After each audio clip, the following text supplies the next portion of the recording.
Моя семья была выслана из Крыма на север Казахстана. Из рассказов бабушки, родителей я хорошо помню о том, что казахстанцы делились последним, понимая, как нам, грекам, тяжело, оторванным от своих корней, выживать на новом месте. Казахстан был всегда многонациональной страной. Греки, русские, казахи, чеченцы и другие национальности всегда жили с пониманием и уважением друг к другу. Наши родители были выброшены прямо вот на снег. Пришли казахи, вот к тому эшелону, в котором были мои родители, пришли и увели их к себе в аул. Наша семья была репрессирована в 1937 году, 20 ноября. 36 человек из моего рода были расстреляны. И отец мой с дядей вместе с семьей были высланы в Казахстан. 3 детей погибли в пути. Но благодаря бескорыстной помощи казахского народа, его искреннего соучастия в семье, семьям репрессированных, наш род, наша семья выжили. Они бы не выжили без чистого такого человеческого отношения со стороны казахстанцев. Моя мама, немка, в 1941 году была репрессирована, и вот из Крыма попала в Казахстан совсем ребенком, 14 лет.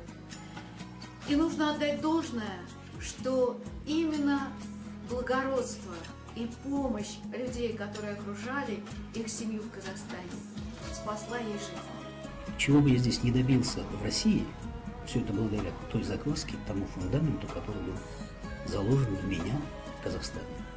И это все благодаря тому, что мы жили, дышали воздухом Казахстана. Вот от моих земляков, от моих соотечественников я как раз хочу сказать казак Элине Рахмет Казахстану, да, и желаю ему дальнейшего процветания. Мои предки, прабабушки и прадедушки в 40-х годах были сосланы из Польши в Казахстан. В то трудное время они смогли пережить только благодаря казахам, коренному населению страны. Казахстан для меня это школа интернационализма, где люди жили одной большой семьей, независимо от национальности, вероисповедания. И это я всегда в своей жизни ставлю в пример. Лучших отношений между трудовым народом я пока нигде не видел. Қазақтың наны жеп, суын ішіп, өсіп өнген, қазіргі кезде үштінің кіндігінде несібесін, шашылған несібесін теріп жүрген еврейлерден сіздерге үлкен рахмет.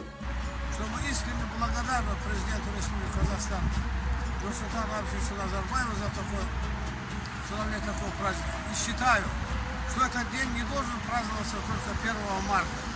Мы должны его праздновать каждый день в знак благодарности казахскому народу. Ежедневно мы обязаны своей жизни казахскому народу, который хлебом, солью встретил нас, согрел, спас нас от гибели, от полного уничтожения семьи. Праздник новый, День благодарности, да, еще сильнее укрепляет вот это взаимодействие этих всех народов, взаиморасцвет этих народов. Дякую, казах Ае. Казах Еліне рахмет. Казак Элине Рахмет. Коп-коп рахмет.